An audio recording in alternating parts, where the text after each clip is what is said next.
श्री राधे।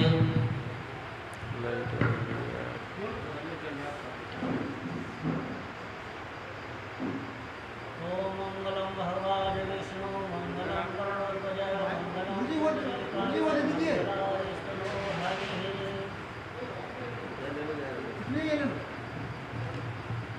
ओम गजाननं भूतगणाधिसेवितं कपित्थजम्बूफलचारुभक्षणम् उमासुतं शोकविनाशकारकं नमामि विघ्नेश्वरपादपङ्कजं। विघ्नेश्वराय वरदाय सुरप्रियाय लम्बोदराय सकलाय जगत्पतिताय नागाननाय हृदयाय विभूषिताय गौरीसुताय नाथ नमो नमस्ते। सर्वमङ्गलमाङ्गल्ये शिवे सर्वार्थसाधके शरण्ये त्र्यम्बके गौरी नारायणी नमोस्तुते। मुखे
जैसा कि गुरु जी ने आदेश दिया है, आज नवरात्र का पंचम दिन है, जिसे हम स्कंद माता का दिन मानते हैं। वैसे तो जितने भी रूप हैं माता के सभी एक ही रूप हैं, लेकिन इनकी विशेषता के कारण अलग अलग नाम किए गए हैं। हम सभी जानते हैं भगवान शंकर के साथ माता पार्वती जी का विवाह हुआ। शुरू शुरू में शैलपुत्री ब्रह्मचारिणी, तो माता जी का पार्वती जी का शंकर भगवान से विवाह हुआ। उसके उपरांत प्राचीन काल से ही जो असुर जाति है वह देवताओं पर आक्रमण करना, इंद्र का पद को प्राप्त करना, ऐसी उनकी दाक्षा रहती है। तो ऐसे ही समय में देवताओं के ऊपर असुरों ने आक्रमण किया और युद्ध हुआ। उस युद्ध में देवताओं को जरासा लगी। ऐसे समय सभी भगवान विष्णु, ब्रह्मा जी और शंकर भगवान के पास गए, निवेदन किया कि हमारा जो सर्वलोक है, जो लोग है, समाप्त हो जाएगा, कैसे भी हमारी रक्षा कीजिए। ऐसे समय भगवान नारद जी सभी की आज्ञा से कि इनका जो पुत्र होगा, भगवान शंकर पार्वती का पुत्र होगा, वह इस असुर जाति को समाप्त कर सकता है। बाद में माता पार्वती जी के गर्भ से स्कंद भगवान, जिसको काट के भगवान नाम से जाना जाते हैं, सदानंद नाम से जाना जाते हैं, उनकी उत्पत्ति हुई और असुरों का नाश किया। और स्कंद की माता होने के कारण हम आज जो स्वरूप है माता देवी माँ को स्कंद माता के रूप में तब से जाना, नया नाम दिया गया, जलपर्णा, अपर्णा। उसके बाद में पंचम दिवस जो पूजा है वो स्कंद माता के रूप में की जाती है। माता के कई रूप हैं। कलयुग में एक छोटी सी घटना है, एक माता के भक्त के लिए छोटा सा कदम मैं आपको सुना रहा हूँ। एक बार एक गांव था, वहाँ पर एक सीधा साधा भोला व्यक्ति रहता था। कहते हैं नहीं कि भगवान है या माता है वो सज्जन लोगों, सीधे हैं, सरल, उनके पास आते हैं। तो वह रहता था, उसके माता पिता का देहांत हो गया था, उसके भैया भाभी के पास रहता था, लेकिन वह कुछ काम नहीं करता था, खाता पीता रहता। इससे उसकी जो भाभी थी वो उसको बुलाना देती, बहुत परेशान करती थी। निठल्ला रहता है, काम धाम नहीं करता है, कहीं चले जा निकल जा।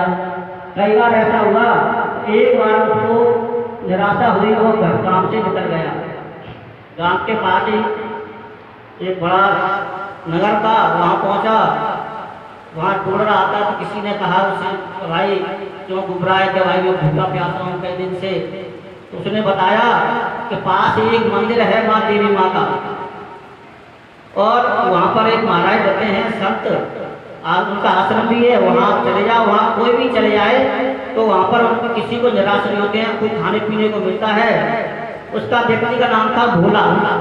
भोला बड़ा प्रसन्न हुआ और शीघ्र ही उसके बताए रास्ते के अनुसार उस आश्रम पर पहुँच गया। वह महाराज जी के चरणों में निवेदन किया, पूरी अपनी जो वार्ता थी उसको बतलाया। संत महाराज ने कहा कि बेटा भोला कोई चिंता मत करे, आप यहाँ क्यों रहे और जो आश्रम की सेवा है तो थोड़ा सहयोग करना। इस प्रकार भोला दिन रात वहाँ पर आश्रम में रहने लगा। उसको कुछ काचा खाने को मिलता, प्रसाद भोग। और एक बार क्या होता है, एक अलग घटना घट गई। भोला वहाँ आश्रम में रह रहा था, उसी के दिन कुछ दिन बाद एकादशी आई। अब एकादशी दिन तो नियम था कि आश्रम में सभी जो वहाँ पर लोग थे, आश्रम के रहने वाले सभी एकादशी का व्रत करते हैं। उस दिन संत महाराज ने कहा कि भोला आज व्रत रहेगा, आप एकादशी है। तब भोला ने कहा कि नहीं महाराज, मैं तो मुझ पर चाहे कुछ भी हो मैं भूखा नहीं रहूँगा, मैं बिना अन्न के मैं मर जाऊँगा। तो अपने ऐसा कहा उसने कि ऐसा है भाई, हमारे यहाँ आश्रम में मंदिर में तो फलाहारी बनेगा, यदि आप ऐसा कर तो यहाँ से एक शेर अपने खाने के हिसाब से आटा सब्जी का सामान ले जा, पास में नदी है वहाँ पर चले जा, वहाँ से आपको वहाँ खाना खा के तब शाम को आ जाना। भोला ने ऐसा ही किया और वह अपना सामान लेकर के भंडारे से और पास में नदी किनारे चला गया। लेकिन साधु सज्जन जो अपने संत महाराज उन्होंने एक बार जरूर कह दी कि आप कहीं भी जाना, कुछ भी बनाना खाना, लेकिन मैया का भोग लगा के जाना। पहले मैया का भोग लगाना माता का, तब तो भोजन करना बेटा। क्या फलार हो, चलो ठीक है महाराज। नदी किनारे चला गया, भोजन बनाया उसने, वहाँ पर तैयार किया। उसको ध्यान आया कि महाराज जी ने कह दिया कि भोग लगाना ना मैया का। अब आगे मैया तो है नहीं, कैसे क्या करूँ।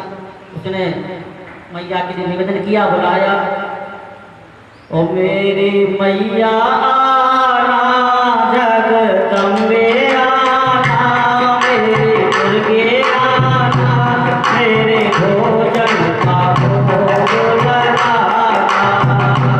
मेरी मैया आई हो, मेरी मैया आई हो, जगदम्बे आई हो, कहना मैया आई हो, मेरे भोजन का भोग लगाई हो, मेरे भोजन का भोग लगाई हो। इस प्रकार भोला ने आंख बंद करके माता से विनती की, कि उसको मालूम ही नहीं था कि भोग कैसे लगता है, कैसे। उसने आंख बंद के काफी देर से निवेदन किया, मैया प्रसन्न हो गई और भोला के सामने वो नदी किनारे आ गई। भोला भोला बेटा बोला भोजन करा, खाना तेने बुला लिया। बड़ा प्रसन्न हो गया वो, उसको तो आशा भी नहीं थी। अपने भोजन को खाना किया, माता के लिए भोजन परोस दिया, तो माता ने भोजन किया। इसके बाद में भोला भूखा रह गया, क्योंकि उसको महाराज जी से मंदिर में तो उसने एक आदमी के लिए भोजन लाया था। अब माता जी चले गई, भोला अपने मंदिर पे आ गया, आश्रम पे आ गया, बढ़िया रहा, पूरी दिनचर्या करने लगी। अब ऐसी प्रकार दूसरी एकादशी आई, तो भोला ने कहा महाराज मैं वहाँ नदी किनारे पे जाऊँगा, लेकिन अब की मुझे दुगना सामान चाहिए। तो भैया ऐसा क्यों? बोला क्या हुआ कि आपने तो ये कहा था एक तेरे लिए मैया का भोग लगा देना, लेकिन वहाँ तो मैया आ गई, मैं भूखा रह गया। या दुगना ले जा, कोई दिक्कत नहीं है। दुगना सामान दे दिया, होना बोला नदी किनारे आ गया। अब जैसे ही उसने भोजन बनाया, तैयार किया, ओ मेरी मैया आई हो, जगदम्बे आई हो, कहना मैया आई हो, मेरे भोजन का भोग लगाई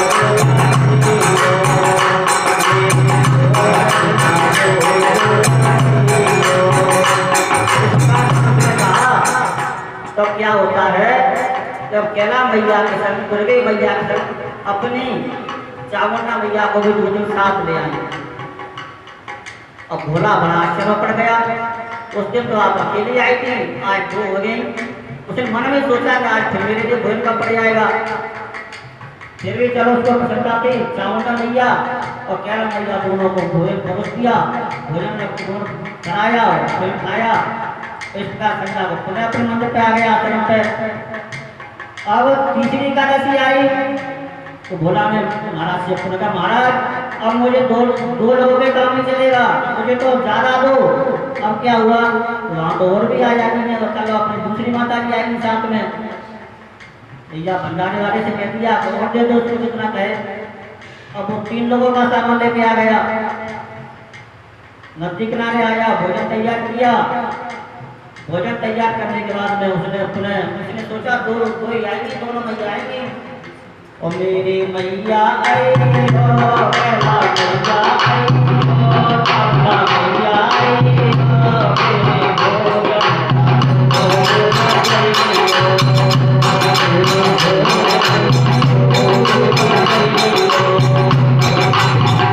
इसके बाद में जैसे उसने अपना आवन किया माताओं का, बड़ा आश्चर्य हो गया। 9 देवी आएगी पूरी, 64 योगिनी साथ में आएगी। अब तो भोला घबरा गया, ये क्या हुआ, मेरे पास तो भोजन की तो कुछ मात्रा है। फिर उसने 2 बनाता और सबने भोजन कराया और पुनः आश्रम का आया, लेकिन रोने लग गया वो।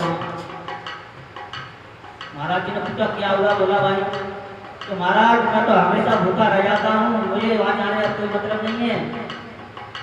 तो जब बात तो बता बात पूरी बात बताई, उन्होंने उस विश्वास नहीं किया। ऐसा है, उन्होंने सभी अपने शिष्यों से कहा कि आपकी भोला को जितना कहने लगा हम जाएंगे, इसलिए पैसा लगे झूठ बोल रहा है, जाकर ऐसा हो नहीं सकता है। अगर जी एकादशी आई, भोजन तैयार किया भोला ने, संत महाराज जी पीछे पहुंचे अपने शिष्यों के साथ। वहां देखते हैं जैसे भोला ने माता का आह्वान किया, और मेरे मैया आए हो, मैया आए हो, मैया आए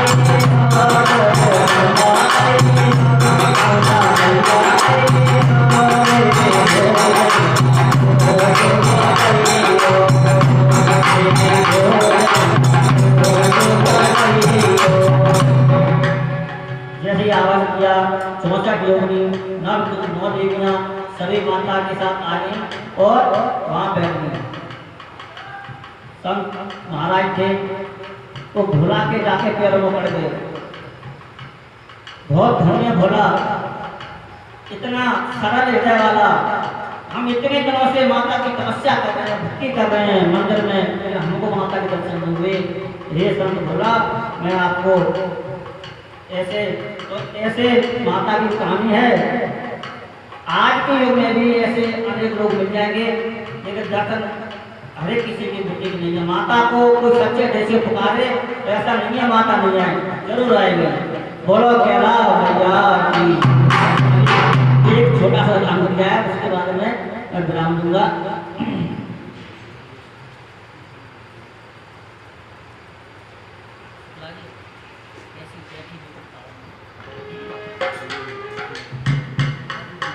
ओ